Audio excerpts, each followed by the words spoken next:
Okay my dear students, good evening.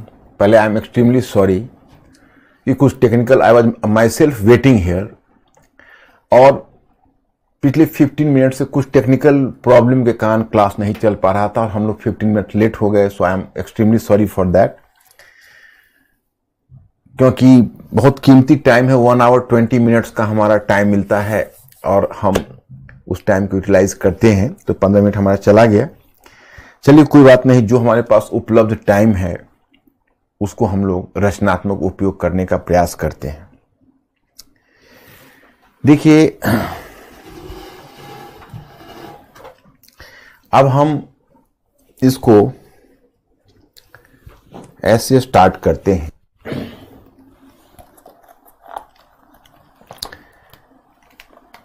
कि मैंने आपको बताया था कि सबसे पहले आप केवल औद्योगिक क्रांति नहीं पढ़ रहे हो, आप पढ़ रहे हो पार्ट 3।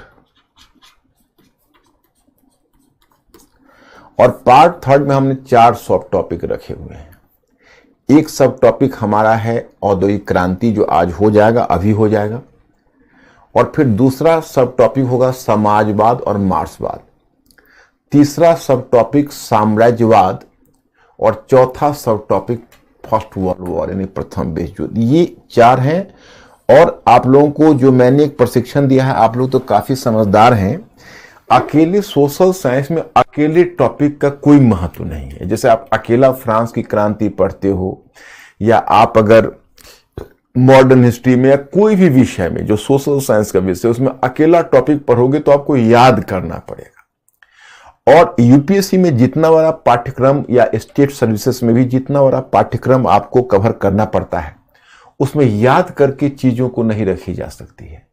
उसमें सहज उपाय यही होता है कि हमारे दिमाग में काम लायक चीजें रहे कि एग्जामिनेशन हॉल में जाएंगे तो किस तरह का क्वेश्चन हो सकता है उसको हम अनुमान नहीं कर सकते, लेकिन हमारी क्षमता ऐसी होनी चाहिए कि प्रीलिम्स का क्वेश्चन हो या मेंस का पेपर हो, मैं उतना पेपर कर दूं कि बाकी बच्चों से आगे होकर हमारा सिलेक्शन हो जाए। यही हमारा टारगेट होना चाहिए, यही रियलिस्टिक अप्रोच भी है।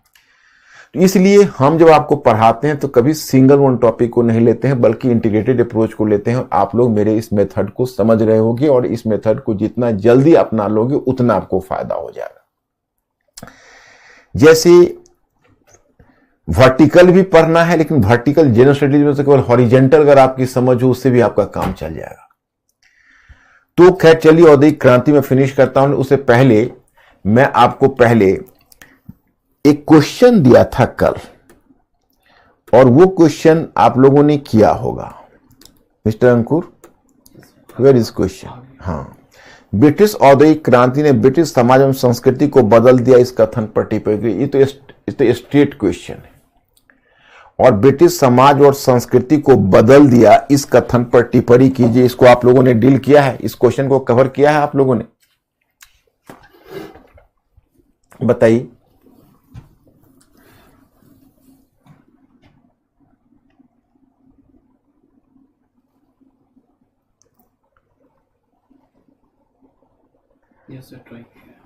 ट्राई किया है। ये बहुत आसान सा क्वेश्चन है। तो अब कहोगे भाई इसको स्टार्ट कैसे करूं? तो क्वेश्चन तो हाइपोथेटिकल है। जैसे जैसे आपकी समझदारी बढ़ती जाएगी आप खुद ही स्टार्ट करते जाओगे। अब जैसे इसको हम सिर्फ सिंपल ऐसे स्टार्ट कर देते हैं। आप ही सोचो कि औद्योगिक क्रांति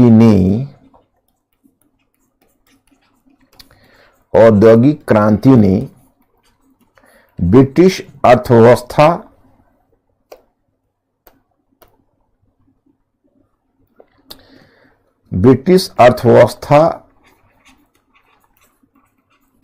को ही नहीं बदला,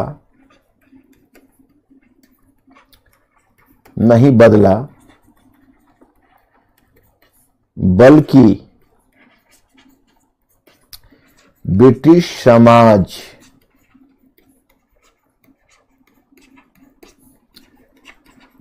समाज एवं संस्कृति को भी परिवर्तित कर दिया।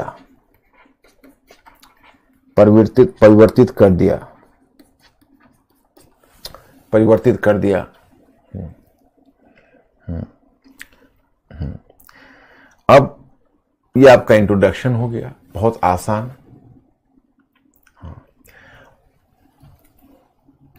एक तरफ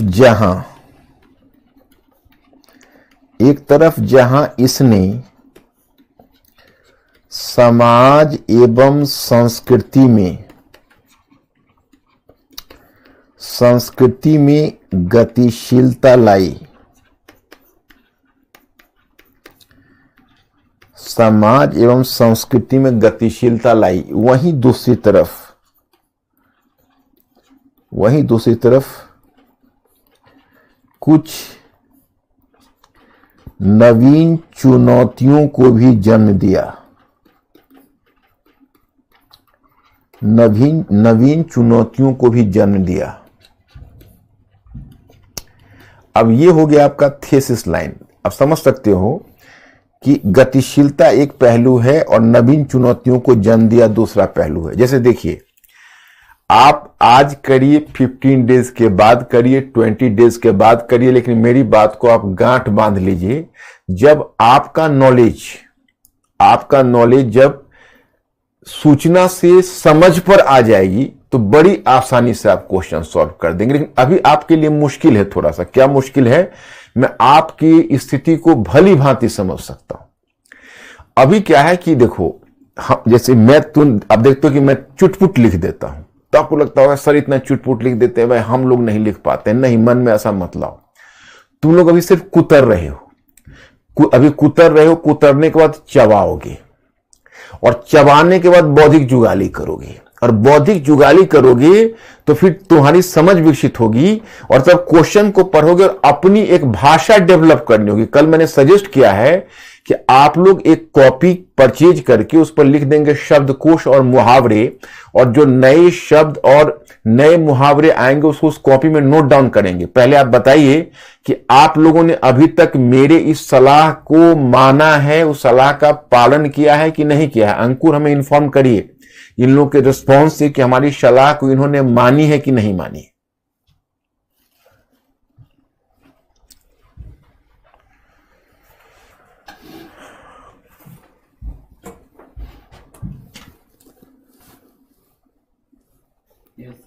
मानी है ना? गुड। अब उसको आप लोग पालन करिए, धीरे धीरे शब्द को उसको भरिए। तो जैसे उसके बाद जब आपकी एक अपनी निजी भाषा हो जाएगी, जो आप अपने भावों को व्यक्त कर सकोगे, वो निजी भाषा तो आवश्यक होगी। ये ऑब्जेक्टिव टाइप टेस्ट नहीं है, सब्जेक्टिव टाइप टेस्ट है, जिसमें आपको क्वेश्चन का आंसर लिखना होगा। और अगर आपके पास अपनी एक समुचित भाषा नहीं है तो कैसे लिख पाओगे? एक समुचित भाषा का मतलब अलंकृत भाषा नहीं, लेकिन सामान्यतः। अब इतना आपने कर दिया। अब तो यहां पर आपने अपने थीसिस में 2 वादा किया है। एक है कि गतिशीलता लाई, मतलब अच्छा भी किया और बुरा भी किया, और चुनौतियां भी लाई। तो आप पैराग्राफ चेंज करोगे और समाज पर प्रभाव, या आप पॉइंट भी कर लो समाज पर प्रभाव, और फिर आप डैश दे देते हैं। तो पहले आप बताएंगे कि नए सामाजिक वर्ग अस्तित्व में आए। एक तरफ जहां मध्य वर्ग की शक्ति पहले से बढ़ गई, मध्य वर्ग की शक्ति पहले की तुलना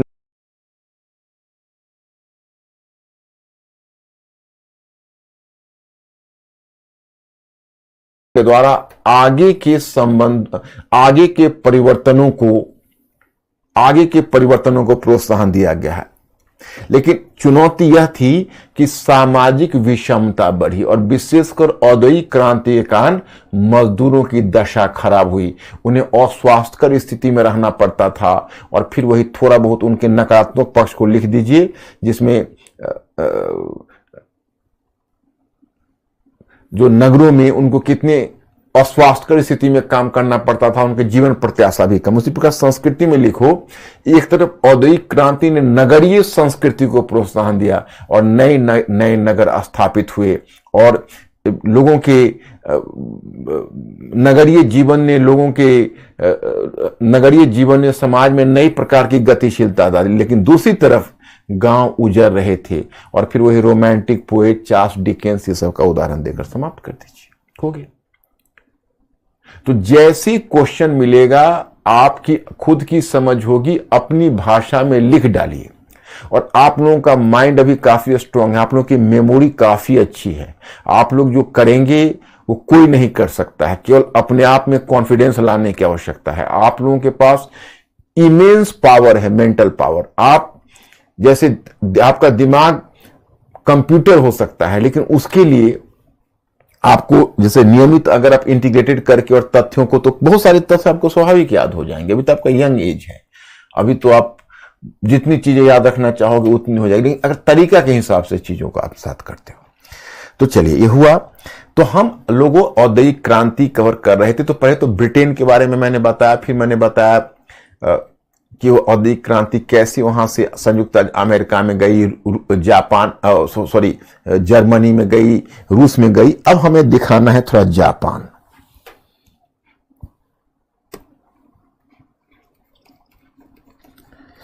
वो जापान का थोड़ा मानचित्र अब नहीं लाए। देखो, मानचित्र पर आप लोग जापान को देख लेना, मेरे मानचित्र में उसका स्पेशल लाना था। देखो, अब पूर्वी एशिया में अगर मान लो चाइना इतना विशाल काय दिखेगा, तो इसके बगल में जापान आपको इतना छोटा दिखेगा, इतना छोटा। यह है जापान।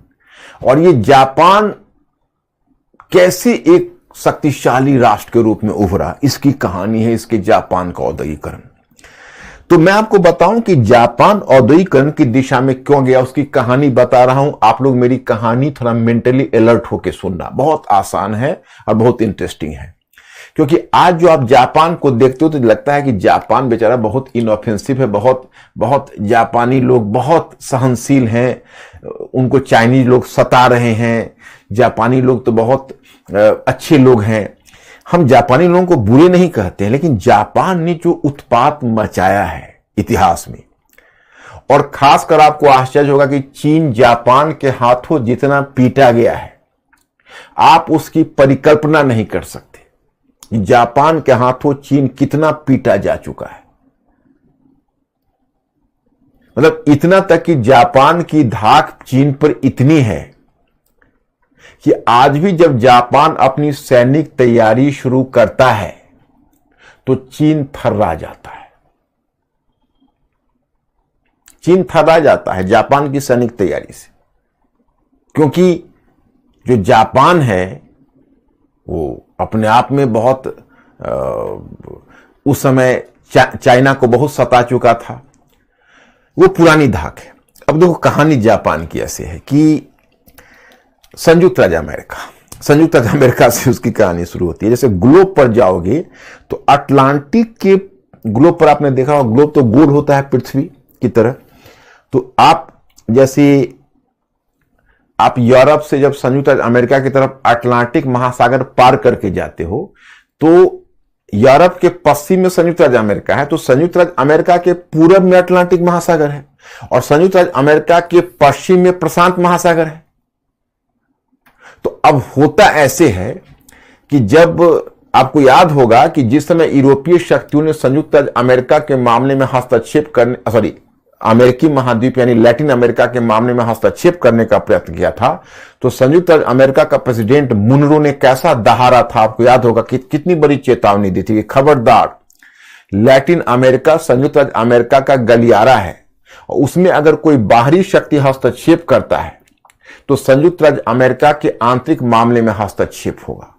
ओके, अब क्या है कि जाहिर है कि संयुक्त राज्य अमेरिका को पूरब की तरफ नहीं देखना था, क्योंकि एक तरह से उसने यूरोपीय देशों के साथ डील कर लिया था कि हम अटलांटिक के उस पार नहीं देखेंगे और आप लोग अटलांटिक के इस पार नहीं देखना। तो दोनों में डील था। लेकिन अब संयुक्त राज्य अमेरिका में जब औद्योगिकरण हुआ, औद्योगिक क्रांति हुई, तो उसको भी साम्राज्य चाहिए। मैं आपको बताता हूं कि औद्योगिक क्रांति की स्वाभाविक उपज होती है साम्राज्यवाद। क्यों? क्योंकि जब औद्योगिक क्रांति होती है तो औद्योगिक क्रांति की आवश्यकता को पूरा करने के लिए बाजार चाहिए होता है, तो साम्राज्य चाहिए होता है। तो जब संयुक्त राज्य अमेरिका जब ब्रिटेन से भी आगे बढ़ गया औद्योगिकरण में, और संयुक्त राज्य अमेरिका के पास भी एक मजबूत एक औद्योगिक ढांचा बन गया, तो उसको भी बाजार की आवश्यकता थी। और वो अटलांटिक के इधर तो जा नहीं सकता था, तो प्रशांत महासागर के संयुक्त राज्य अमेरिका ने अपने पश्चिम में प्रशांत महासागर में विस्तार करना शुरू किया। उसी में संयुक्त राज्य अमेरिका प्रशांत महासागर के कुछ द्वीपों पर कब्जा करना चाहता था और कुछ भूभाग पर कब्जा करना चाहता था, और सैनिक अड्डा भी बनाना चाहता था प्रशांत महासागर में। तो उसी में एक अमेरिकी सैनिक जनरल था, उसका नाम था कमोडोर पेरी। वह कुछ एक नौसैनिक अधिकारी था और उसने कुछ नौसैनिक जहाज के साथ जो फुल्ली वेपनाइज थे, मतलब पूरे हथियार बंद था वो जहाज, उसे लेकर वो प्रशांत महासागर की ओर बढ़ा। मतलब जगह देखने के लिए कौन सा जगह सूटेबल है। तो मैं आपको बताऊं कि चूंकि संयुक्त अमेरिका अपने आप को एक सामुद्रिक शक्ति के रूप में स्थापित करना चाहता था तब, तो उस समय तक तो एरोप्लेन का युग नहीं आया था, तो जिसके पास जितनी सामुद्रिक शक्ति थी वो बहुत ताकतवर माना जाता था। इधर अब जापान की हालत देखिए, जापान में क्या सिचुएशन है। जापान की हालत यह है कि अगर यूरोप से बाहर, क्योंकि अब सामंतवाद कहां रहा, सामंतवाद कहां नहीं रहा, यह तो अपने आप में विवाद का मुद्दा है, लेकिन अगर यूरोप से बाहर कहीं सामंतवाद रहा है तो वो जापान में माना जाता है कि जापान में सामंतवाद रहा है। तो वैसी स्थिति में जापान में एक्चुअली हुआ क्या था कि यहां पर सामंतवादी पद्धति कायम थी,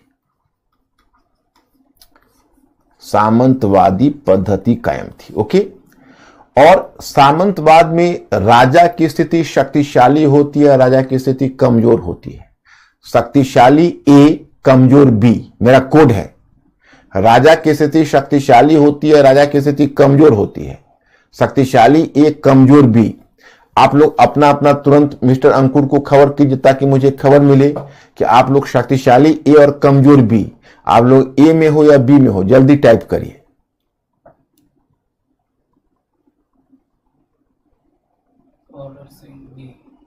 बी कमजोर होती है, आप लोग बहुत अच्छी तरह जानते हो।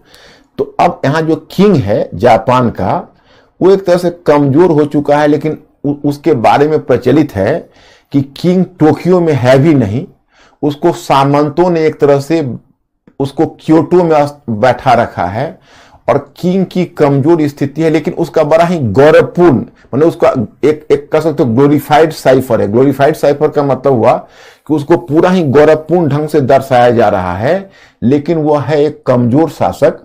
उसका टोक्यो राजधानी है और राजधानी में भी नहीं बल्कि क्योटो में निर्वासित जीवन जी रहा है। और सामंतों में प्रचलित है कि वह एक पवित्र आत्मा है, उसे शांति से रहने दो, उसे अनडिस्टर्ब छोड़ दो। मतलब कुछ ना कुछ भाव यह है कि भाई किंग को साइडलाइन किया हुआ है। और इधर जो सामंत है, तो सामंतवाद में तो आप जानते हो हायरार्की होता है, दर्जा होता है। तो सबसे जो उच्च सामंत थे वह उच्च सामंत शोगुन कहलाते थे, मैं यहां पर लिख रहा हूं। और उनके नीचे जो सामंत होते थे उनको डेमियो कहा जाता था, डेमियो। और डेमियो से जो नीचे होते थे उसको समुराई कहा जाता था। तो सामंतों का 3 स्तर था, शोगुन, डेमियो और समुराई। तो सत्ता जो सरकार थी वो शोगुन के हाथ में थी, लेकिन शोगुन एक नहीं था, वो बड़े, जैसे आप देखते हो ना यूरोप में ड्यूक या लॉर्ड जो सबसे बड़े सामंत होता था, लॉर्ड भी तो अनेक होते थे, तो शोगुन भी अनेक हैं। तो शोगुन में एक खास परिवार के हाथ में शासन होता था। तो उस समय क्या था कि संयोग से शोगुन का एक खास परिवार था, उसका नाम था तोकुगावा। तो तोकुगावा के शोगुन के हाथ में सत्ता थी। ये मैंने मैटर में नहीं दिया है क्योंकि डायरेक्ट औद्योगिक क्रांति से नहीं जुड़ता है। तो मेरी कहानी आप लोग सुन लीजिए और इसी कहानी को आपके वीडियो पर तो रहेगा ही, कभी सुनने की इच्छा होगी तो सुन लेना, क्योंकि इसका डायरेक्ट औद्योगिकरण में इसका यूज नहीं है, इसलिए मैंने इसको नहीं दिया है। तो तोकुगावा परिवार का शोगुन है, उसका कब्जा है और किंग एक तरह से निर्वासित जीवन क्योटो में जी रहा है। अब इस जापान का यही सिचुएशन। अब लौटिए कमोडोर पेरी पर।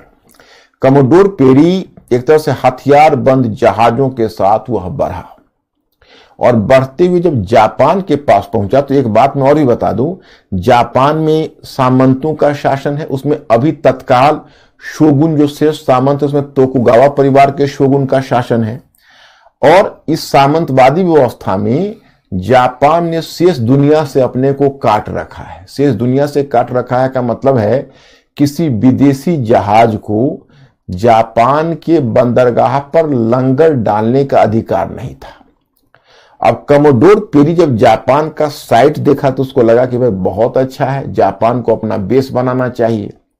लेकिन जापान में तो किसी विदेशी जहाज को लंगर डालने की अनुमति है नहीं। तो एक तरह से कमोडोर पेरी ने जापान की सरकार को एक तरह से फरमान भेजा कि देखिए, हमें ईंधन की आवश्यकता है और हम आपके बंदरगाह पर लंगर डाल रहे, आप हमारे ईंधन का प्रबंध करिए। तो कमोडोर पेरी का जो यहां जेस्चर था, जो व्यवहार था, वो निश्चय ही वहां पर आपत्तिजनक था। तो शोगुन उसमें अस्वीकार कर देता इस प्रस्ताव को, लेकिन शोगुन इस डर से नहीं कर पाया, यानी तोकुगावा परिवार का शोगुन, कि उसको डर हुआ कि भाई फुल्ली हथियार बंद जहाज है, कहीं हम पर हमला न कर दे। तो उसने कॉम्प्रोमाइज कर लिया और उसे अपने बंदरगाह पर लंगर डालने की अनुमति दे दी और ईंधन भी दे दिया जहाजों को। यह घटना है कब की, मैं बताता हूं, 1853 की है।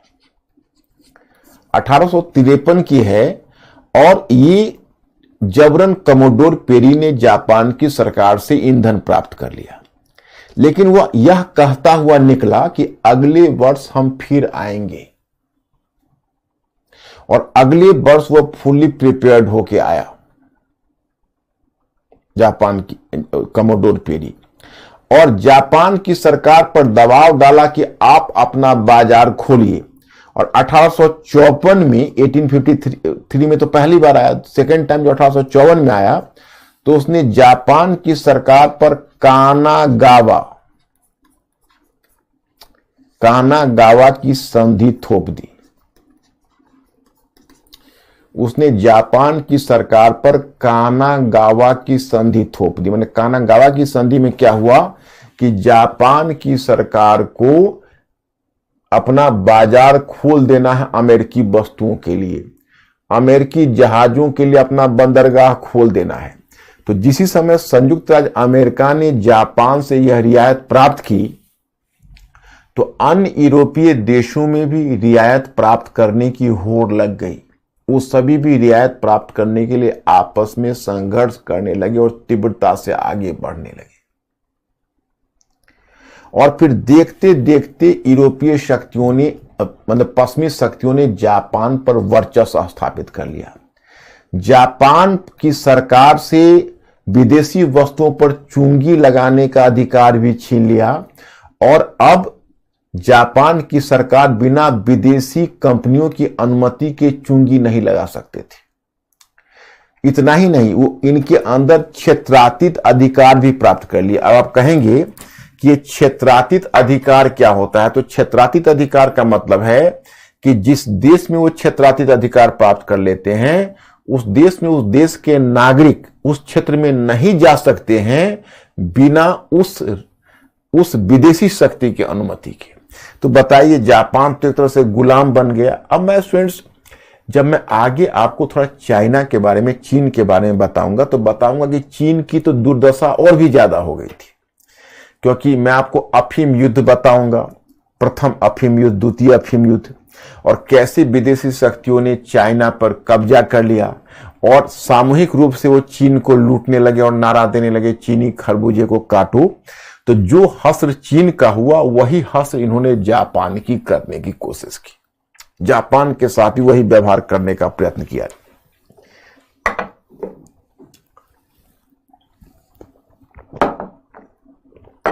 लेकिन जापान अब चीन के रास्ते जाने के लिए तैयार नहीं था। जापान चीन की दशा को प्राप्त करने के लिए तैयार नहीं था, क्योंकि जापान में तो सामंतवाद था। तो मैं एक बात आपको बताऊं कि सामंतवादी मानसिकता तो थी, और सामंतवादी मानसिकता तो लड़ाकू होती है। तो जापान में तुरंत इस बात की प्रतिक्रिया होने लगी शोषण के विरुद्ध, और फिर इस शोषण के विरुद्ध जब प्रतिक्रिया होने लगी, तो अब हुआ कि चीन में सुधार लाया जाएगा, जापान में सुधार लाया जाएगा, जापान को बदला जाएगा, जापान को पावरफुल बनाया जाएगा।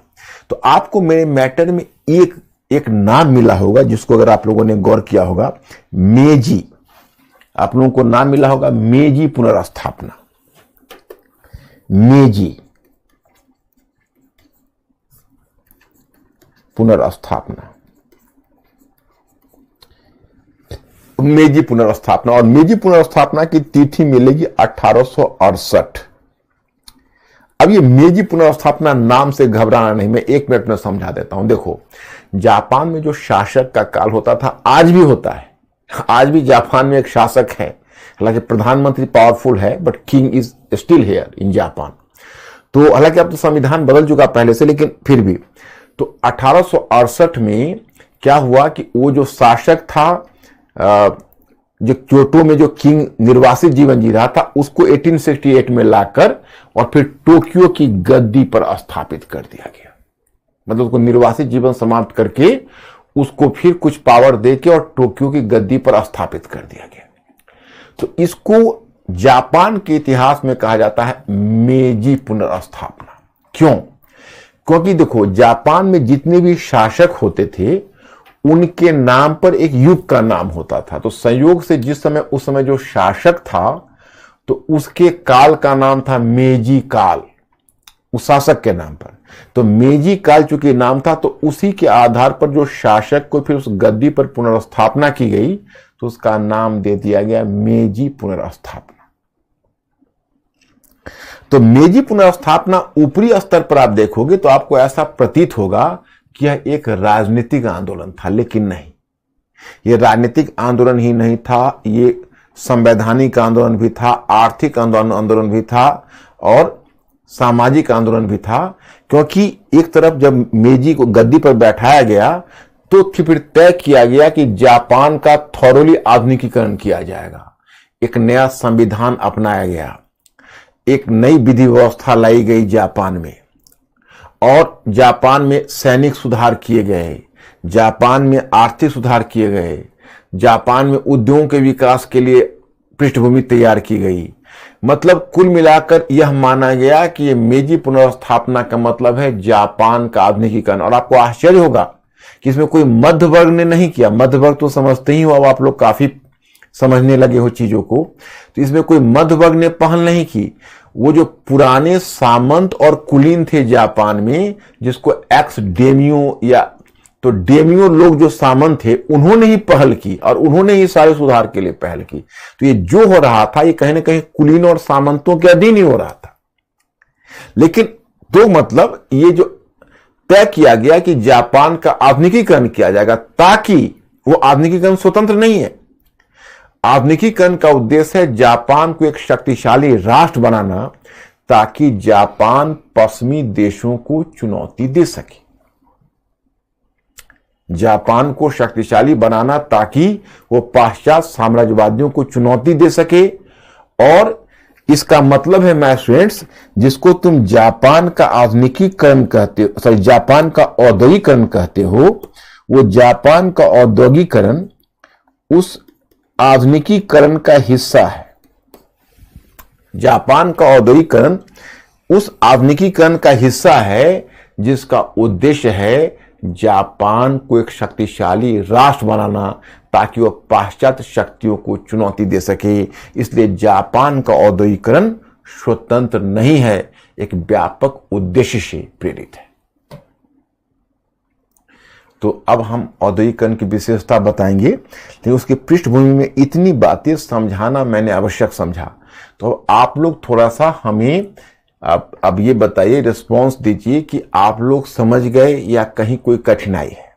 मिस्टर अंकुर, मेरे स्टूडेंट से पूछो।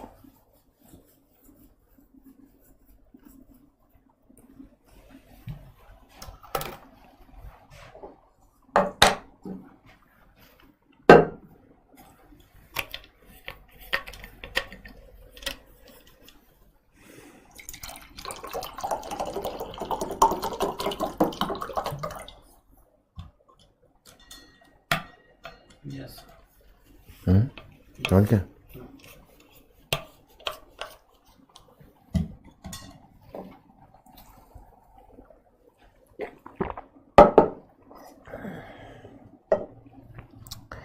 अब चलिए, अब हम लोग यहां से आगे बढ़ते हैं और फिर पहले हम कुछ औद्योगिकरण पर आपने देखा होगा उसकी चर्चा कर देते हैं।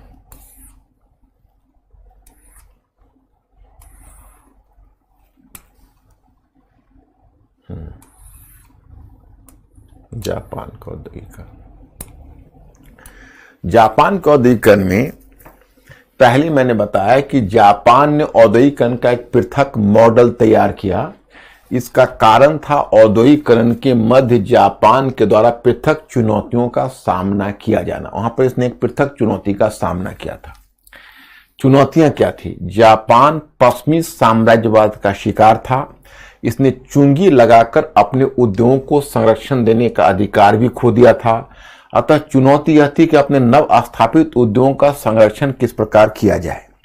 देखिए, संरक्षण प्रणाली में आपको बता चुका हूं कि कोई भी अगर नया देश औद्योगिकरण में जाता है तो पहले उसको जो पहले से जो औद्योगिकरण में आगे बढ़ चुके होते हैं तो उनके उत्पादों से अपने उद्योगों को बचाना पड़ता है, क्योंकि जो पहले औद्योगिकरण में चले गए होते हैं उनका उत्पाद तो सस्ता है और इनका उत्पाद महंगा है।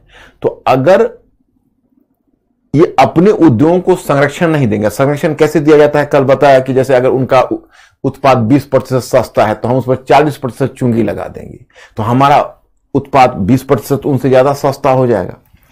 तो ये विधि आपने देखा था कल संयुक्त राज्य अमेरिका ने अपनाई थी, यही विधि जर्मनी ने अपनाई थी अपने उद्योगों को बचाने के लिए औद्योगिकरण की दिशा में आगे बढ़े। अफसोस जापान को यह स्वतंत्रता नहीं थी, क्योंकि वहां पर चुंगी लगाने का अधिकार भी विदेशी शक्तियों ने छीन रखा था। तो जापान के सामने एक ही विकल्प था कि हम इतनी तेजी से तकनीकी विकास करें कि हमारा उद्योग इतनी तेजी से आगे बढ़े कि फिर भी बिना संरक्षण दिए हुए ही पश्चिमी उत्पादों का मुकाबला कर सके। तो ये इनका एक उद्देश्य था। दूसरा, ये चुनौती थी, मतलब चुनौती ये थी, जापान में बैंकरों का एक समूह था जिसके पास निवेश के लिए रकम थी, परंतु वह उद्योगों के बजाय भूमि के क्षेत्र में निवेश करने में रुचि ले रहा था, क्योंकि भूमि में निवेश करना उसे सस्ता दिख रहा था। देखिए, जापान में बैंकर्स थे जो बैंकिंग से जुड़े हुए थे, लेकिन बैंकर्स की रुचि औद्योगिकरण में उद्योगों में नहीं थी। उनको लगता था कि हम अगर भूमि की खरीद बिक्री में या भूमि में पैसा लगाते तो उसमें रिटर्न उनको ज्यादा लगता था।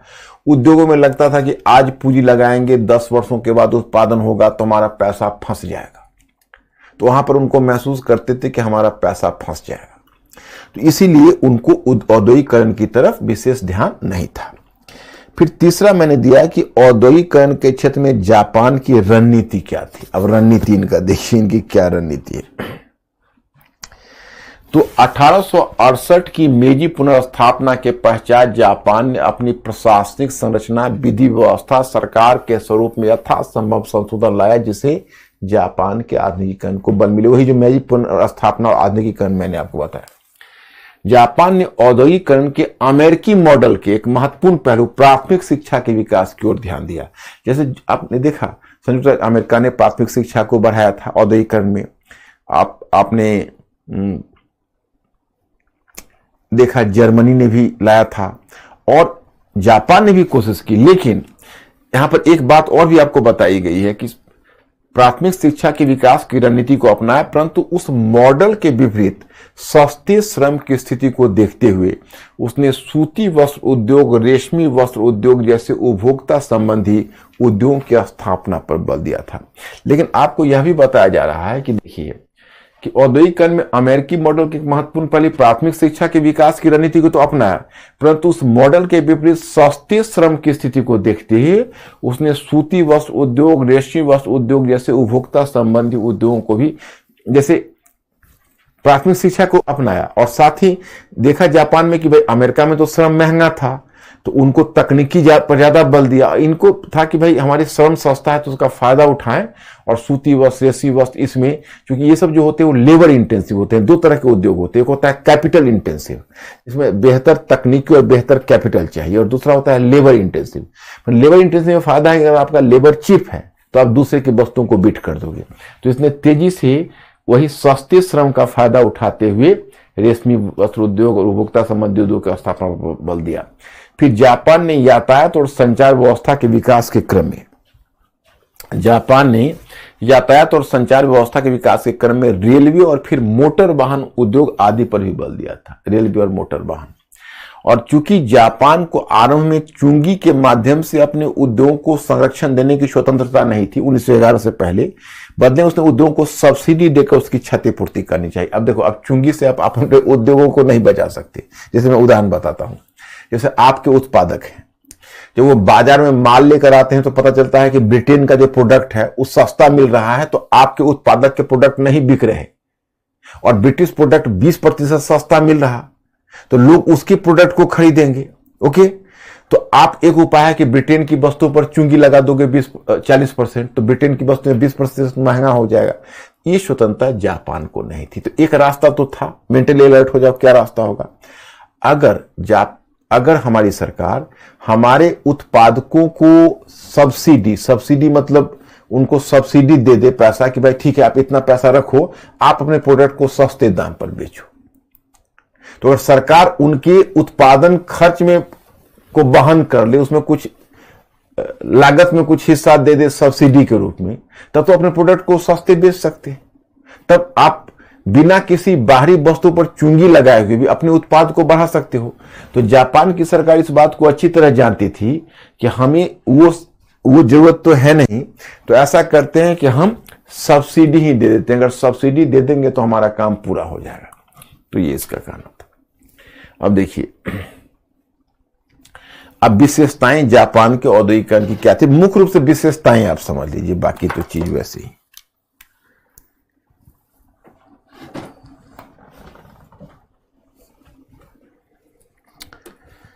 देखिए,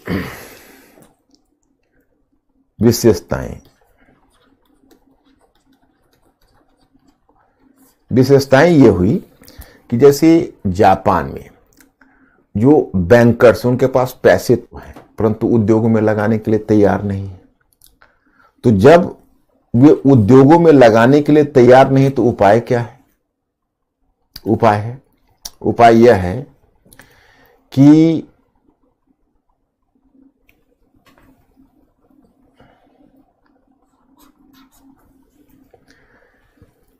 अब सरकार ने एक काम किया। सरकार ने अपनी पहल पर, पहला तो है कि सरकार की भूमिका, मतलब सरकार के द्वारा उद्योग स्थापित,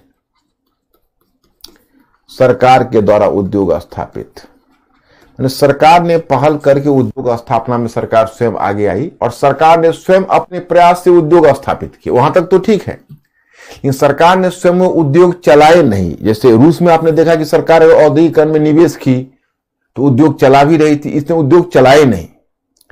इन्होंने क्या किया कि उन उद्योगों को निजी पूंजीपतियों के हाथों सब्सिडाइज रेट में बेच दिया। सब्सिडाइज रेट का मतलब है कुछ कम मूल्य पर इसने निजी पूंजीपतियों को उद्योग चलाने के लिए बेच दिया। तो एक बात तो यह हुई कि जब निजी पूंजीपतियों के हाथों सब्सिडाइज रेट में बेच दिया, तो इसका मतलब है कि कुछ सामरिक महत्व के उद्योगों को अपने पास रखा, बाकी को बेच दिया। तो अब ये पूंजी, जो निजी पूंजीपति कौन है जो सरकार के उद्योग को खरीद रहे हैं, जिनके पास पैसे होंगे, वो कोई और नहीं थे बल्कि जापान के बैंकर थे। तो जापान के बैंकरों ने इन उद्योगों को खरीद लिया। अब देखिए, मतलब ये कि जापान के औद्योगिकरण ने किसी स्वतंत्र पूंजीपति वर्ग को जन्म नहीं दिया।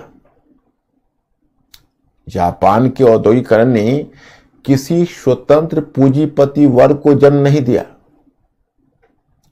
बल्कि जो जापान में चले आ रहे बैंकर थे, वो बैंकरों का एक भाग ही पूंजीपति के रूप में ढल गए। जापान में जो बैंकर था, वो बैंकर का एक भाग ही पूंजीपति के रूप में ढल गए, कोई नया वर्ग नहीं आया। तो ये तो एक इसका पहलू है। अब इसका देखो दूसरा पहलू क्या है, आपको मेरे मैटर में लिखा हुआ है जो आपको मिल जाएगा। इस पूरी घटना का एक दूसरा पहलू यह हुआ कि देखो, जैसे आप जब पूंजीवाद कहते हो तो एक होता है औद्योगिक पूंजी और दूसरा होता है वित्तीय पूंजी। वित्तीय पूंजी। तो जो औद्योगिक पूंजी होती है वो उद्योगपतियों या पूंजीपतियों के पास होती है, और जो वित्तीय पूंजी होती है वो बैंकरों के पास होती है। तो नॉर्मली क्या हुआ कि जब यूरोप में और जहां कहीं भी औद्योगिकरण शुरू हुआ तो औद्योगिकरण के आरंभ में जो औद्योगिक पूंजी है और वित्तीय पूंजी है, उन दोनों पूंजियों में विभेद रहा। औद्योगिक पूंजी अलग रही और वित्तीय पूंजी अलग रही। शुरू की बात बता रहा कि जहां भी औद्योगिकरण शुरू हुआ वहां औद्योगिक पूंजी और वित्तीय पूंजी के बीच फासला रहा। लेकिन ब्रिटेन के औद्योगिकरण की विडंबना ये, जापान के औद्योगिकरण की विडंबना यह है कि चूंकि बैंकरों ने ही उद्योग को खरीद लिया था, तो शुरू में ही औद्योगिक पूंजी और बैंकिंग पूंजी के बीच एक गठबंधन हो गया। और जब औद्योगिक पूंजी और बैंकिंग पूंजी के बीच गठबंधन होता है तो उसको कहते हैं एकाधिकारवादी पूंजीवाद। एकाधिकारवादी पूंजीवाद, अंग्रेजी में उसको कहते हैं मोनोपोली कैपिटलिज्म। एकाधिकारवादी पूंजीवाद का इंग्लिश में होता है मोनोपोली कैपिटलिज्म। तो क्या हुआ कि मोनोपोली कैपिटलिज्म जापान में आ गया। अब देखिए, ऐसा नहीं कि बाकी देशों में मोनोपोली कैपिटलिज्म नहीं आया, लेकिन मैंने क्या कहा कि आगे चलकर हर जगह औद्योगिक पूंजी और वित्तीय पूंजी के बीच समीकरण बन जाता है, हर जगह, केवल यही जापान अपवाद नहीं। लेकिन हां, जापान में एक बात यह हुई कि बहुत आरंभ में ही वो एकाधिकारवादी पूंजीवाद आ गया। पूंजीवाद आते ही एकाधिकारवादी बन गया, क्योंकि बैंकिंग पूंजी और औद्योगिक पूंजी एक हो गए।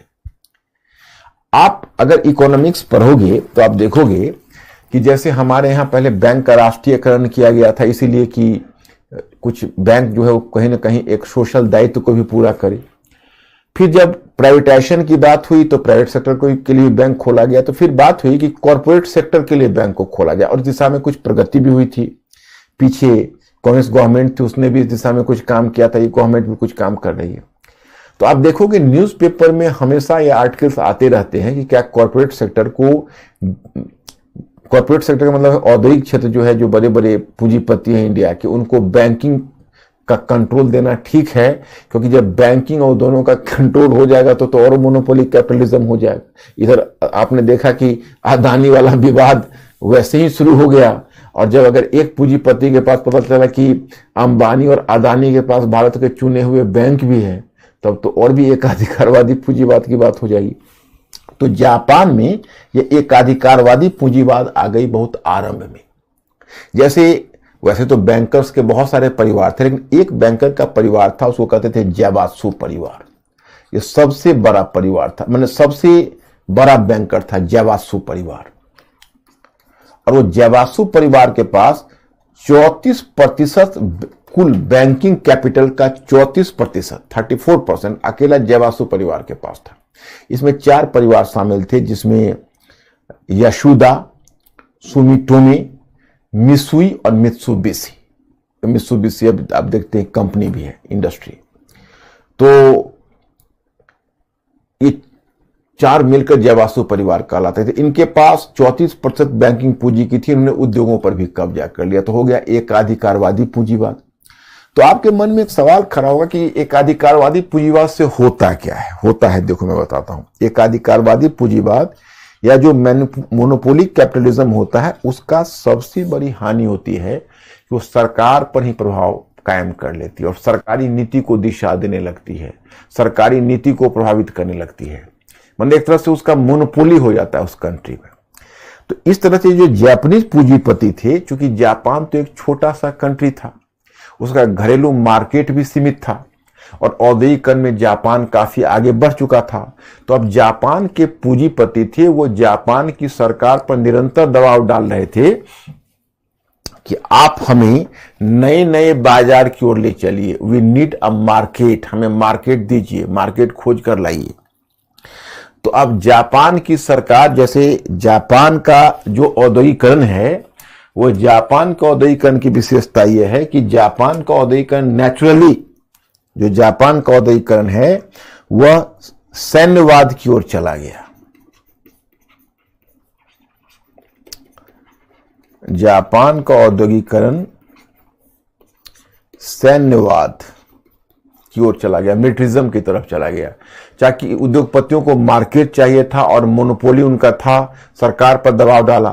तो अब जापान ने अपना विस्तार शुरू किया प्रशांत क्षेत्र में पश्चिमी शक्तियों के समानांतर, और जापान खुद बन गई। एक तो पश्चिमी शक्तियों को तो उसने पीछे हटाया ही, जापान पर जितना उनका अधिकार था सबको समाप्त किया, तो ये तो अच्छा काम किया। लेकिन फिर वो साथ साथ बुरा काम भी करना शुरू कर दिया, वो अन्य क्षेत्रों को जीतना शुरू कर दिया। और वो भी जैसे पश्चिमी शक्तियां प्रशांत क्षेत्र में अपना साम्राज्यवादी प्रसार कर रहे थे, तो जापान भी अपना साम्राज्यवादी प्रसार कर रहा था समानांतर, उनके समानांतर। और उसने जापान ने चीन से ताइवान छीना, फिर कोरिया को छीन लिया, कोरिया पर कब्जा कर लिया, मंचूरिया पर कब्जा किया। उससे जापान आगे बढ़ते हुए मंचूरिया संकट आया था 1931 में, और जापान को पश्चिमी शक्तियां कहने लगे येलो डेंजर, येलो डेंजर, पीला खतरा। और मैं आपको बताऊं कि जब 1905 में जापान ने रूस जैसे जायंट कंट्री को पराजित किया, जो मैंने मॉडर्न हिस्ट्री में आपको बताया है, तो पूरी एशिया में खुशी की लहर दौड़ गई। मतलब देखो, विडंबना यह है कि जब एशिया में कोई बड़ा पावर इमर्ज करता है तो एशियाई देश बड़े उत्साह से उसको स्वीकार करते हैं, परंतु एशियाई देशों को ही सताने लगता है। पहले जापान ने वही किया था, अब चीन वही कर रहा है। तो जापान ने तो खैर बहुत ज्यादा सता दिया था। हालांकि जब 1905 में उसने रूस को पराजित किया था तो पूरे एशिया में एशिया का स्वाभिमान जगा, क्या हम भी कुछ हैं, हम यूरोपियों को भी हरा सकते हैं। और उस समय जवाहरलाल नेहरू अपने हैरो स्कूल जा रहे थे, लंदन, क्लास 12th में थे। तो इतने एक्साइटेड हुए कि अपने एक फ्रेंड को उन्होंने एक टेलीग्राम भेजा, 3 cheers for Japanese general. Japanese जो नौसैनिक अधिकारी था जिसने रूस की समुद्र जहाजी बेड़ों को पराजित किया था, उसको उन्होंने 3 cheers कहा, मतलब उसको धन्य हो, मतलब जय हो। तो अब सवाल ये उठता है, बल्कि इतना कि डॉक्टर सन्यास सेन चाइना के नेता थे, वो वहां कुमिंगतांग पार्टी था, उसके नेता डॉक्टर सन्यास सेन चीन के थे। वो आ रहे थे साउथ अफ्रीका से, तो बंदरगाह पर थे। तो चाइनीज और जापानी, एक्चुअली हुआ क्या कि यूरोपीय, अफ्रीकन, दूसरे कॉन्टिनेंट के लोग तो चाइनीज और जापानी के भी बहुत अंतर नहीं कर पाते थे, चेहरा वगैरह भी कुछ मिलता था। तो डॉक्टर सन्यास सेन को ही कह दिया कि बधाई हो, मतलब congratulations, you have defeated a giant country Russia. तो वो चाइना से थे, वो जापानीज नहीं थे, लेकिन वो भी मुस्कुराकर उस अभिवादन को स्वीकार किया। उनको भी गर्व हो रहा था। उन्होंने क्लियर नहीं किया कि भाई मैं चाइनीज नहीं हूं, मैं जापानीज नहीं हूं, मैं चाइनीज हूं। और उन्होंने भी बधाइयां ले ली। तो इस तरह से पूरे एशिया में उत्साह की लहर दौड़ी। लेकिन फिर जापान जब आक्रामक होता गया तो एशियाई देशों को ही सताना शुरू किया। बाद में जर्मनी, और मैं बताऊंगा सेकेंड वर्ल्ड वॉर से पहले जर्मनी और जापान के खेमे में चला गया, और संयुक्त अमेरिका से उसकी दुश्मनी बढ़ती गई। उसमें बहुत सारा एक लंबी कहानी है। और अंत में सेकेंड वर्ल्ड वॉर में वो जर्मनी के साइड से प्रवेश कर गया और अमेरिकी नौसैनिक अड्डा पर्ल हार्बर पर अटैक किया। और फिर सेकेंड वर्ल्ड वॉर में वो प्रवेश कर गया। तो उस सेकेंड वर्ल्ड वॉर में तो उसका बहुत बुरा एक्सपीरियंस रहा, क्योंकि हिरोशिमा और नागासाकी पर परमाणु हथियार गिरे। आप समझ सकते हो कि उसने एशियाई देशों को तब तक इतना सता दिया था कि जिस समय उस पर परमाणु हमला हुआ, उस समय कोई एशियन नेता उसके लिए सहानुभूति के शब्द नहीं बोले, सिवा एक नेता के, वो थे पंडित जवाहरलाल नेहरू, जिन्होंने जापानियों के पक्ष में अपनी सहानुभूति दिखाई, अदरवाइज नो वन। तो खैर चलिए, अब मैं यहीं पर रोकता हूं। और यहां तक पहले आप हमें बताइए कि जापान के औद्योगिकरण की जो विशेषता है, जो मैंने आपको समझाया है, वो क्लियर हुआ या नहीं हुआ? फिर मैं आगे बढ़ता हूं।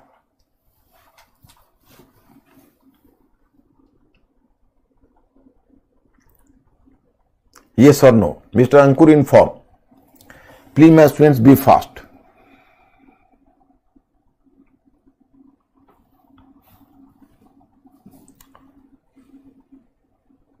Yes. Okay? Right. Good. तो अब ये तो हो गया। अब चलते हैं, एक क्वेश्चन है इसमें जो 2013 में, जब 2013 में आपका सिलेबस चेंज हुआ था, और सबसे पहले जापान में औद्योगिकरण का व्यापक विस्तार हुआ था। वहीं जापान के पूंजीवाद पर एकाधिकारवाद का प्रभाव के रूप में कहते हैं। और जापान समुराई संस्कृति, जो समुराई संस्कृति है उसका मतलब है सामंती संस्कृति। जापान में सामंतवाद सीधा सैन्यवाद में तब्दील हो गया। तो साथ ही जापान समुराई संस्कृति से प्रेरित था। इन सबका मिला जुला प्रभाव था जापान में सैन्यवाद का उद्भव। इस सभी का मिला जुला प्रभाव था, जिसने पहले एशिया प्रशांत क्षेत्र में जापान को एक साम्राज्यवादी शक्ति के रूप में स्थापित किया और फिर उसे द्वितीय विश्व युद्ध में उलझा दिया। अब देखो, थोड़ा सा इसको भी दिखाना है। देखो, औद्योगिक क्रांति में 4 की परिकल्पना की गई, बस शॉर्ट में आपको दिया गया। आगे भी चर्चा में आपको दूंगा एक मैटर में। प्रथम औद्योगिक क्रांति जो ब्रिटेन से शुरू होकर पश्चिमी यूरोप में पहले फैला था, वो 1760 से 1840 तक। उसमें उसका आधार क्या है, तो वाष्प चालित इंजन था, जो कोयला का उपयोग होता था। सूती वस्त्र था, ऊनी वस्त्र उद्योग था, और लौह उद्योग और पश्चिमी यूरोप तक ही सीमित था। ये लौह उद्योग, सूती वस्त्र, ऊनी वस्त्र, यही सब उपभोक्ता संबंधी उद्योग था। अब प्रभाव क्या हुआ, तो मुक्त अर्थव्यवस्था की नीति और बाजार की खोज, मतलब बाजार की खोज शुरू हुई और मुक्त अर्थव्यवस्था की नीति पर ब्रिटेन ने बल दिया। द्वितीय औद्योगिकरण 1860 ऑनवर्ड्स 1914 तक, ये इसको मान लीजिए मोटे तौर पर विद्युत शक्ति, बिजली का आविष्कार हो चुका था, तो विद्युत शक्ति आ गई। पेट्रोलियम तथा अंतर्दहन इंजन, आप लोग जानते होंगे इंटरनल कंबस्टन इंजन और स्टीम इंजन में अंतर है। स्टीम इंजन कोयले पर चलता है और जो इंटरनल कंबस्टन इंजन है वो हाइड्रोकार्बन या पेट्रोलियम प्रोडक्ट पर चलता है। तो जब 1911 में पहला जहाज बना था जो इंटरनल कंबस्टन इंजन पर था, तो उसके बाद फिर पेट्रोलियम और हाइड्रोकार्बन का इंपॉर्टेंस पूरी दुनिया में बढ़ गया था। तो इंटरनल कंबस्टन इंजन आया और फिर उसके बाद ऑटोमोबाइल उद्योग, ऑटोमोबाइल मतलब मोटर का विकास हुआ, क्योंकि बिना अंतर्दहन इंजन के स्टीम इंजन से मोटर नहीं चल सकता। तो जब अंतर्दहन इंजन आया, मतलब इंटरनल कंबस्टन इंजन, तब फिर ऑटोमोबाइल उद्योग आया और टेलीग्राफ का विकास हुआ। जब विद्युत का विकास हुआ तो टेलीग्राफ यानी सूचना प्रेषित करने का विद्युत के माध्यम से, और वायुयान यानी एरोप्लेन का विकास हुआ। आगे मध्य यूरोप, पूर्वी यूरोप तथा एशिया में, जापान में प्रसार हुआ है द्वितीय औद्योगिकरण का। और तीसरा, इसका प्रभाव है साम्राज्यवाद का प्रसार तथा अफ्रीका का विभाजन। ये आगे देखोगे, मैं बताऊंगा आपको। ब्रिटेन तथा जर्मनी के बीच प्रतिस्पर्धा के परिणाम स्वरूप प्रथम विश्व युद्ध, ये सब प्रभाव है द्वितीय औद्योगिकरण का, ये आगे मिलेगा आपको। तृतीय औद्योगिकरण की परिकल्पना 1990 के दशक में, मतलब हाल में की गई, और रिफिन नामक विद्वान ने तृतीय औद्योगिकरण की अवधारणा दी है। इसका आधार सूचना प्रौद्योगिकी है, सूचना प्रौद्योगिकी, इंफॉर्मेशन टेक्नोलॉजी एवं नवीकरणीय ऊर्जा स्रोत, रिन्यूएबल सोर्स ऑफ एनर्जी। आप जानते हो विंड एनर्जी, सोलर एनर्जी, ये सब एनर्जी। तो ये नवीकरणीय ऊर्जा स्रोत को माना जाता है। भारत पिछली 2 औद्योगिक क्रांति से वंचित रह गया था, किंतु वह तृतीय औद्योगिक क्रांति से जुड़ गया। मतलब भारत पिछले 2 औद्योगिक क्रांति से वंचित रह गया था, परंतु तृतीय औद्योगिक क्रांति से भारत जुड़ गया। प्रभाव क्या है, तो तृतीय औद्योगिक क्रांति ने 1990 के दशक में पूर्वी यूरोप की समाजवादी सरकारों और 2011 में अरब देशों में तानाशाही सरकारों को हिला दिया। अभी आपको समझाने का फायदा नहीं मिलेगा, अभी आप बर्दाश्त कर लीजिए, आगे मैं इसको समझाऊंगा। जैसे पूर्वी यूरोप के देशों में जो परिवर्तन हुआ उसकी मैं क्या चर्चा करूं, अभी आपको पता नहीं है, लेकिन आगे पता चलेगा। और जिसको अरब बसंत कहते हैं, जो 2011 में हुआ, वो तृतीय औद्योगिक क्रांति की देन थी। आगे हम आपको बताएंगे, अभी फिलहाल आप इसको इग्नोर कर जाइए। चतुर्थ औद्योगिक क्रांति, अब हाल में चतुर्थ औद्योगिक क्रांति की परिकल्पना की गई, आर्टिफिशियल इंटेलिजेंस, जो आपके लोगों के सामने चल रहा है, इसका चश्मदीद गवाह आप लोग ही हो। रोबोटिक्स तकनीकी, जीनोम तकनीकी, नैनो तकनीकी आदि से इसे जुड़ा जाता है चौथी औद्योगिक क्रांति। इसका परिणाम अभी आना बाकी है। अच्छा परिणाम कितना होगा, अच्छा भी परिणाम होगा और बुरा परिणाम भी होगा, वो भी देखेंगे। वो आपकी पीढ़ी उसका मूल्यांकन करेगी। तो आगे हम लोग इसको देखेंगे, मिलेगा, कोई ऐसी बात नहीं। अब विलंब से होने वाली जापानी औद्योगिक क्रांति में कुछ ऐसे कारक भी थे जो पश्चिमी देशों के अनुभव से बिल्कुल भिन्न थे। विश्लेषण कीजिए। अब ये प्रश्न आपसे पूछा है 2013 में। थोड़ा सा एक पॉइंट बढ़ा दो तो हल्का। जैसे विलंब से होने वाली जापानी औद्योगिक क्रांति में कुछ ऐसे कारक भी थे जो पश्चिमी देशों के अनुभव से बिल्कुल भिन्न थे। अब जापान का अनुभव कैसे भिन्न है, ये यूपीएससी 2013 उसी वर्ष आपका पाठ्यक्रम परिवर्तित हुआ था और ये क्वेश्चन आपसे पूछा था। ये मैंने उत्तर दिया है कि जापान के औद्योगिकरण का अध्ययन बहुत ही दिलचस्प तथ्य रहा है, क्योंकि जापान प्रथम गैर यूरोपीय देश रहा था, प्रथम गैर यूरोपीय देश जिसने औद्योगिकरण तथा साम्राज्यवाद के मोर्चे पर पश्चिमी शक्तियों के समक्ष बड़ी चुनौती खड़ी कर दी थी। किंतु चूंकि जापान की आर्थिक, सामाजिक तथा राजनीतिक परिस्थितियां पश्चिमी देशों की परिस्थितियों से भिन्न थी, इस कारण से जापान ने औद्योगिकरण के लिए एक पृथक मार्ग ग्रहण किया। यही वजह है कि जापान के औद्योगिकरण का स्वरूप पश्चिमी औद्योगिकरण से भिन्न रहा। वस्तुतः जापान का औद्योगिकरण उस आधुनिकीकरण कार्यक्रम का हिस्सा था जो मेजी पुनर्स्थापना के साथ आरंभ हुआ था, आप जानते ही हो, जिसका उद्देश्य रहा था पश्चिमी साम्राज्यवाद की चुनौती को स्वीकार करना।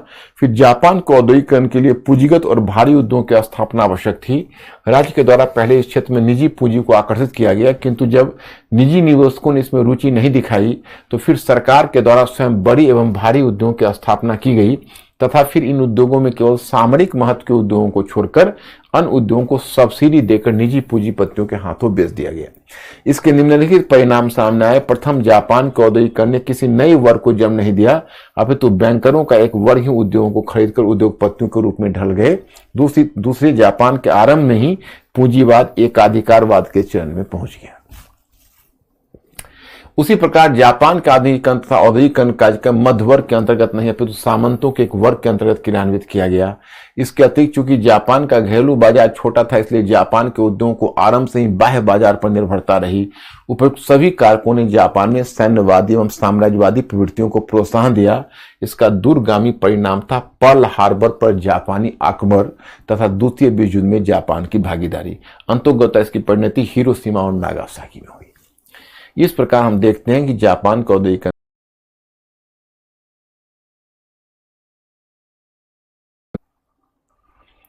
फूड फॉर थॉट हो ही जाएगा आपसे, कोई बड़ी चीज नहीं है। औद्योगिक क्रांति की जड़ पिछली 3-4 शताब्दियों में यूरोप में होने वाले सामाजिक, आर्थिक, राजनीतिक परिवर्तनों में कैसे निहित था, ये तो पहले ही मैं आपको डायग्राम से ही बता चुका हूं, समझा चुका हूं। यही चीज यहां है, नई नहीं। ब्रिटेन में औद्योगिक क्रांति किस प्रकार दूसरों के औद्योगिकरण के मार्ग में बाधा उत्पन्न की, तो ये तो मैंने आपको बताया ही है कि जब एक देश में औद्योगिक क्रांति होती है तो दूसरे देश में भी औद्योगिकरण हो जाता है। वही ब्रिटेन में हुआ कि यहां जब औद्योगिक क्रांति हुई ब्रिटेन में, तो अन्य देशों में, पड़ोसी देशों में इसने औद्योगिकरण, उद्योगों के विनाश को प्रोत्साहन दिया। और तीसरा, जर्मनी, रूस और जापान जैसे देशों ने औद्योगिकरण का अपना अलग रास्ता कैसे बनाया। इस पर तो मैं क्वेश्चन भी आपको देने जा रहा हूं। उत्सव का रास्ता तो आप जानते ही हैं। वर्तमान में भारत में आर्थिक नीति के सामाजिक प्रभाव के साथ ब्रिटेन में औद्योगिक क्रांति के सामाजिक प्रभाव की तुलना कैसे की जा सकती है। मतलब वर्तमान में भारत में आर्थिक नीति के सामाजिक प्रभाव के साथ ब्रिटेन में औद्योगिक क्रांति, जो आपको लास्ट में मैंने लिखाया है कि ब्रिटेन में औद्योगिक क्रांति हुई तो गांवों से लोग नगर की तरफ पलायन किए, जहां पर उनको बड़ा कष्ट में रहना पड़ा। भारत में भी तो आप देखते हो कि भारत में क्या है कि जो आर्थिक नीति है उसमें हमारा सर्विस सेक्टर डेवलप कर रहा है, जो जॉबलेस ग्रोथ है। तो हमारे ऑर्गेनाइज सेक्टर में तो रोजगार मिलता ही नहीं है, अनऑर्गेनाइज सेक्टर में।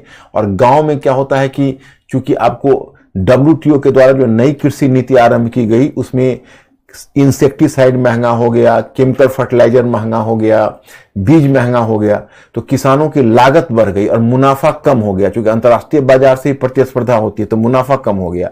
तो किसान अपनी खेती से मतलब असंतुष्ट इसलिए हुए कि कृषि लाभदायक नहीं रह गया। तो वहां से बहुत सारे किसान पलायन करके नगरों में जाते हैं और नगरों में उनका कंडीशन वैसा ही हो जाता है जैसे ब्रिटेन के लेबर्स का है, क्योंकि बड़ा ही अस्वास्थ्यकर स्थिति में बड़ी तंग जगह पर रहना पड़ता है, बहुत कम तनख्वाह पर और बहुत लंबे समय तक काम करना पड़ता है। तो ये आपका वो पहलू हुआ जो मैं आपको बताना चाहता था।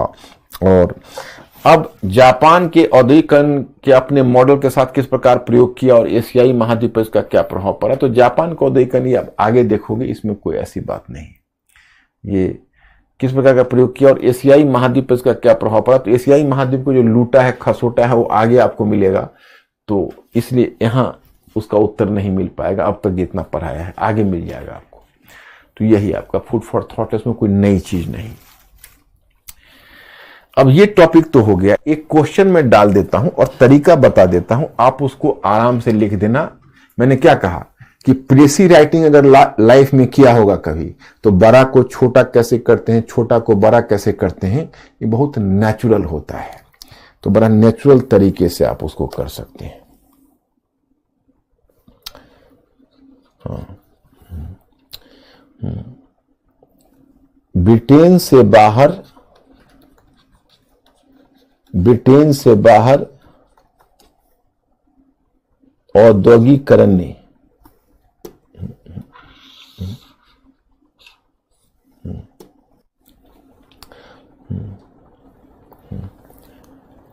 जर्मनी,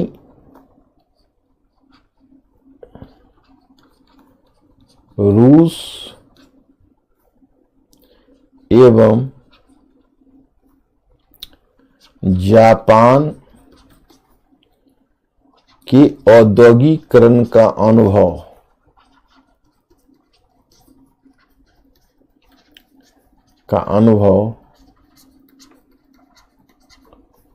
ब्रिटिश औद्योगिकरण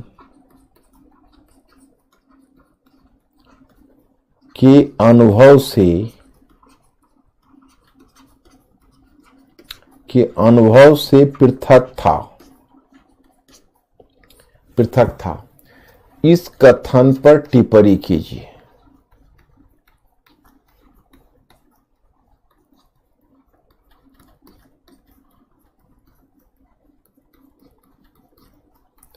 और ब्रैकेट में यहां पर 200 शब्द। जर्मनी, रूस एवं जापान के औद्योगिकरण का अनुभव ब्रिटिश औद्योगिकरण के अनुभव से पृथक था। इस कथन पर टिप्पणी कीजिए 200 शब्द, सॉरी 250, 250 वर्ड्स, 250 वर्ड्स।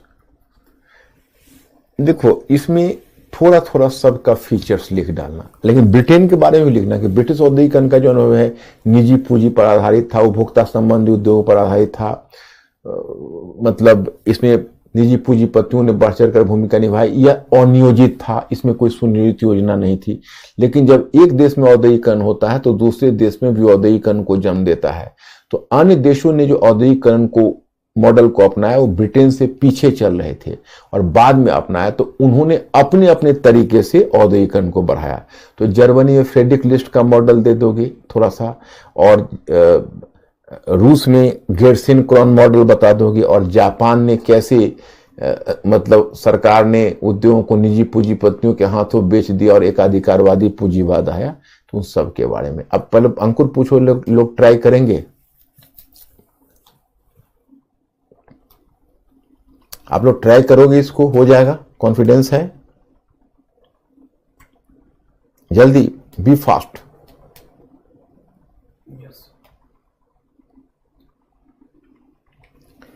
जूही गेर्सिन क्रॉन मॉडल गेर्सिन क्रॉन मॉडल मैंने जो ही बताया था ना आपको, कितना बढ़िया से समझाया था।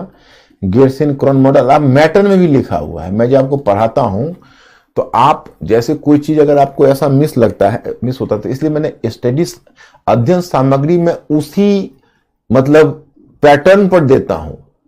आप लोग के मैंने फ्रेश बनवा के और आगे बढ़ाता हूं अध्ययन सामग्री, और एक तरह से मेरा ही खुद का बनाया हुआ है, जो मैं उसी तरीके से हूं जिस तरीके से मैं पढ़ाता हूं। तो उसमें आपको मैंने पहले अध्ययन सामग्री पेज भेजता हूं और फिर क्लास लेता हूं। जैसे आज आप लोगों को मिल गया होगा समाजवाद और मार्क्सवाद, आप लोगों ने डाउनलोड किया है नहीं किया है? मैंने जैसे कल के वायदे के अनुसार 12 आज 12 बजे मैंने भिजवा दिया था, और उसके साथ मैंने मैसेज भी भिजवा दिया था। तो प्लीज आप लोग एश्योर करिए कि आप लोग को मिल गया था या नहीं।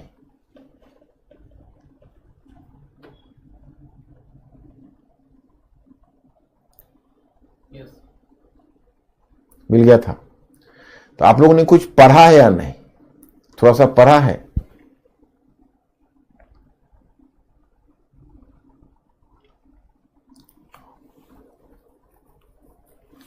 थोड़ा सा आप एश्योर करिए कि क्या आप लोगों ने थोड़ा पढ़ा है या नहीं पढ़ा है।